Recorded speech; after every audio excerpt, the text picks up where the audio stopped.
How's it going, guys? Today we're debuting this YouTube journey of ours with the documenting of a completed custom build that we recently finished, which was this one, the F-91 2.0 Master Grade. Now this, if you follow me on Instagram, so if you came here from there, thank you so much. If you follow me there, you'll know that then this isn't the first time I've painted this. I've actually painted this kit before, but I painted this back in late January and finished this partway into February in support for a friend's, a longtime supporter and friend that really likes late UC stuff.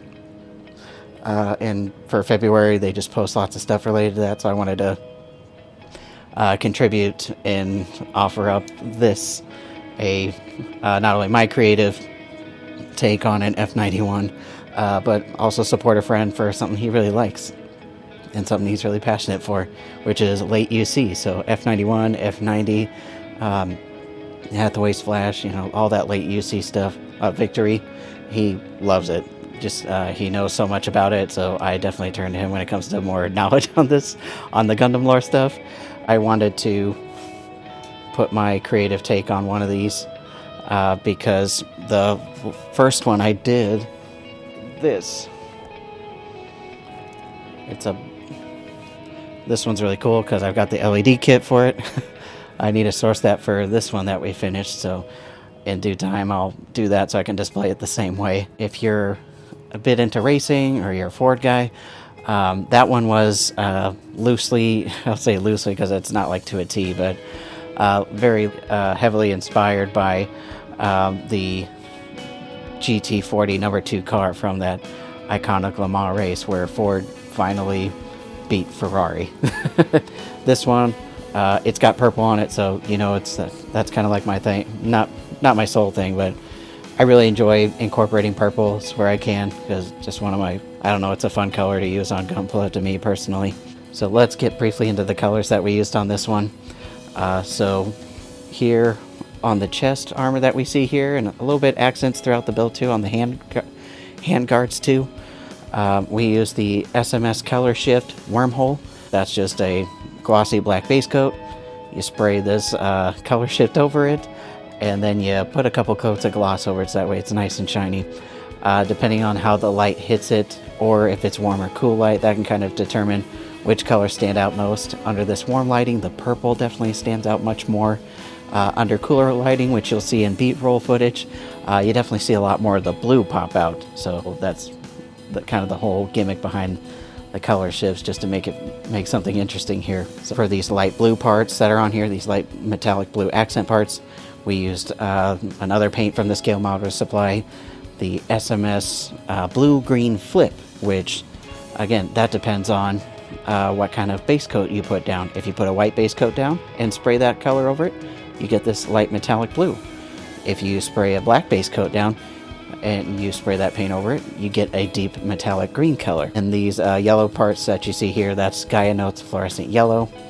The frame and some of the weapon parts here, we used Gaia Notes, just a metallic silver here, so nothing too crazy there. This really light white that you're seeing, or really light gray, however your eye chooses to interpret that. We used an AOK Silver Oaks warm gray. It's either a number 1 or a number 2. When I wrote the color on the bottle with Sharpie, I mixed that head quite some time ago. So when I actually broke it out to use it, I couldn't quite tell which one, but it was one of those two. Then this purple that we see here, we used not Gaia Notes, splash paints, Ava Dark Purple.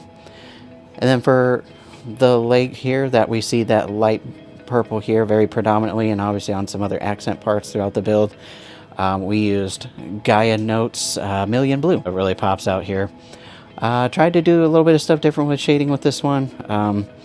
I will admittedly, the cold weather was definitely a variable. This kind of got the better of me on this one because I was painting this in the mid-January into February where I live. Those are some of the coldest times of the year, and I airbrush down here. While it is indoor, it still gets really cold down here at night, even though it's still a relatively climate-controlled space. So I would say definitely keep that in mind. It's got to be a certain temperature for these lacquer paints to kind of work and cure as intended, because basically when I would like spray my color or clear coats, it would eat away at it a little bit. So I was fighting that a lot here. So some hard lessons learned the hard way, but overall I still think this turned out still pretty cool, despite some of the challenges and some of the things that didn't go quite as intended. But yeah, let's kick it over to some B-roll footage of me airbrushing this. I'll get a little bit more into some of my thoughts and whatever. We'll just kind of rant a little bit about that stuff. And then we'll also kick over to some B-roll footage of the completed build itself, as I stated before. And then we'll get out of here with just a little bit of closing thoughts, and as well as things to expect to come of this channel. So let's roll. Okay, so when I get started on builds, after I've sorted and prepped parts, I always just tend to work in sections. I personally just enjoy managing the builds this way, especially master grades. Just helps me better stay organized. I could paint en masse on kits, of course, but most times I just choose to prefer in sections. I like seeing tangible progress as I go. It's my own personal little reward system here, so I always tend to start with the head and the torso. So like head, torso, waist section. Sometimes I'll work the backpack in there too if it's not too crazy. But yeah, most times I work like that. So that's kind of what we're starting here. Specifically, we're starting with getting these color shift parts prepped first. So like I said before, color shift paints require a gloss black base coat before you put the color shift down. So that's what we're doing here, and I've spared you the mercy of seeing all of the footage I recorded, cut some of it up and sped it up here too. So yeah, that's what we're doing right now. We are putting the black base coat down for the color shift parts that we're going to put on the build. Most of them anyway.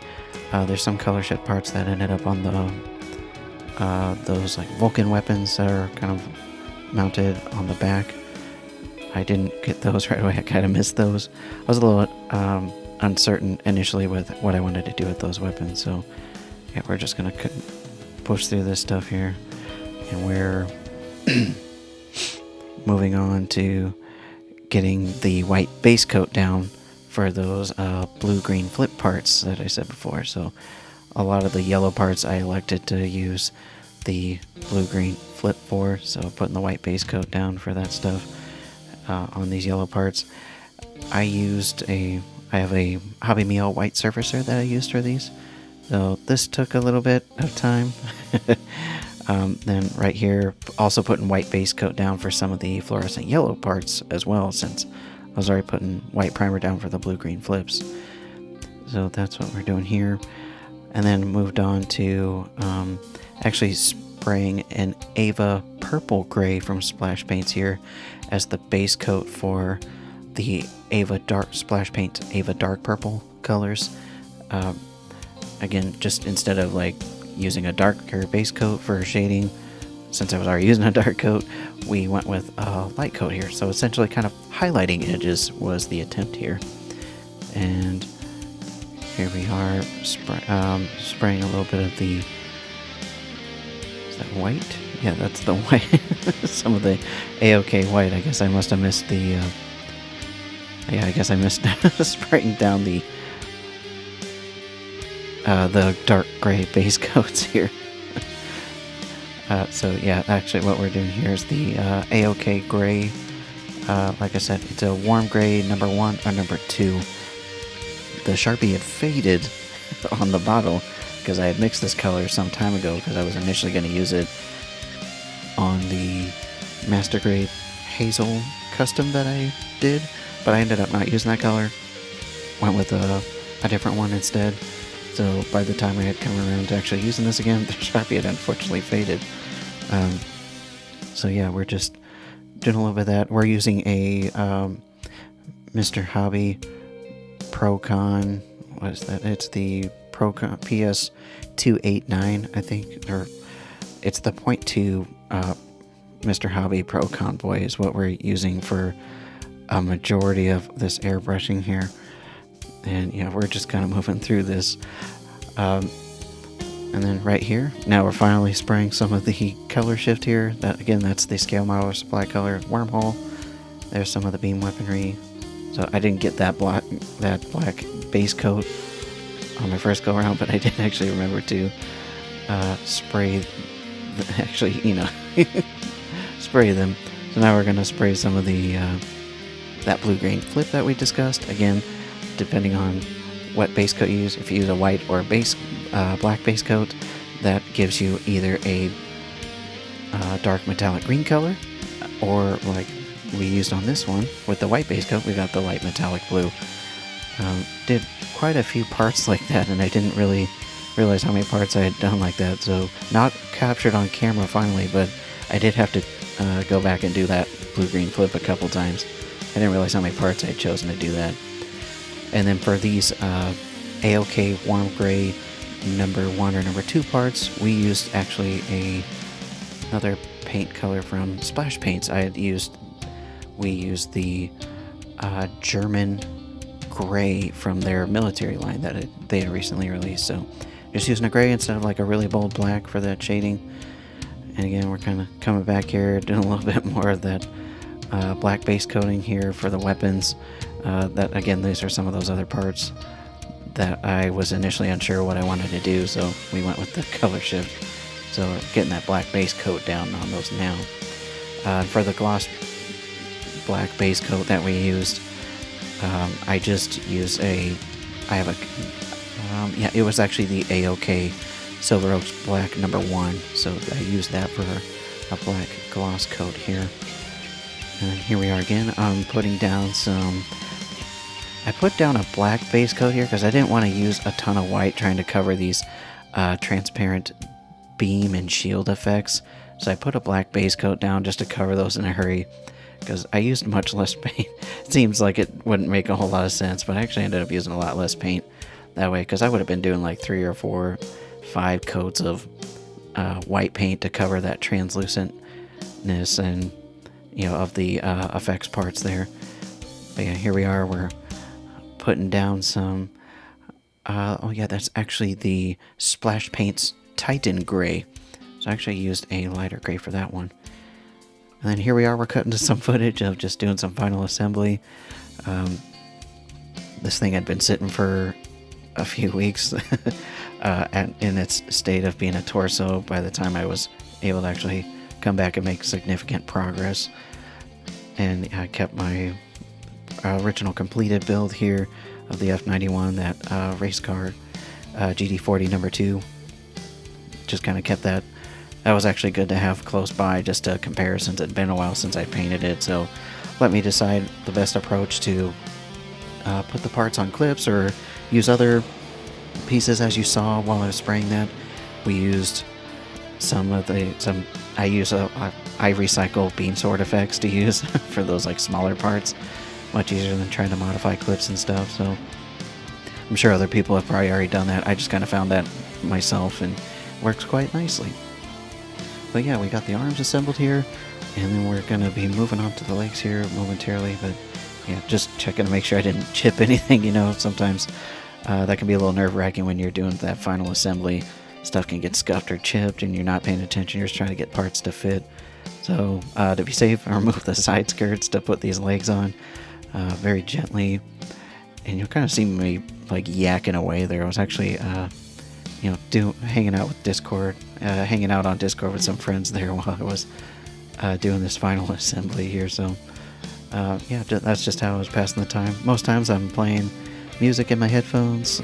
Like anybody, we all kind of have our own ways of zenning out when we're working on stuff like this. It's kind of a time to just zone out, chill, and enjoy these. For as scary as some of these processes look when you're doing the final assembly, I'm still kind of at one of my more zenned out and relaxed states when I'm just working on these model kits, because it's always so exciting to see the finished process eventually at the end. And just keeping that. And I tried to be a bit more organized this time, trying to keep my workspace a little less chaotic than normal. That's inevitable, though, when you're in a creative workspace. And obviously this is the 1.5 desk version because as you've seen in the intro of this video, it's completely different now. But yeah, I just had to revise this because I was accommodating for that new Pace paint booth there. Super nice, way quieter than my previous one, and works very good. Yeah, giving it a look over, gave it a thumbs up there, and yeah, just excited that this F-91 is complete. Well, there you have it, guys. That's the finished build. I appreciate you guys sticking around to watch it and kick off this YouTube journey of ours that we're going to go on. I just wanted to get out of here with some closing thoughts to talk about what to expect to come from this channel, what I intend to do once we kind of get things into a bit of a steady flow. We're going to have probably ideally one full video a week or every other week to try to get something, try to keep a steady flow out there. Put some shorts and stuff on here, just stuff I would normally post on Instagram. I'm going to start putting on here too, just to help kind of keep this channel present and in front of people as it goes forward. But things to expect next, specifically to see from here. Our next video here, you're going to see, we're going to, I'm in the process of actually working on it as we speak and documenting footage too. We're going to work on a high-grade Shenlong Gundam, obviously from the Gundam Wing series.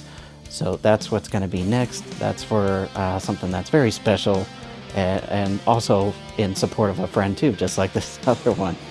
And then our next custom project we will see, it will be another master grade.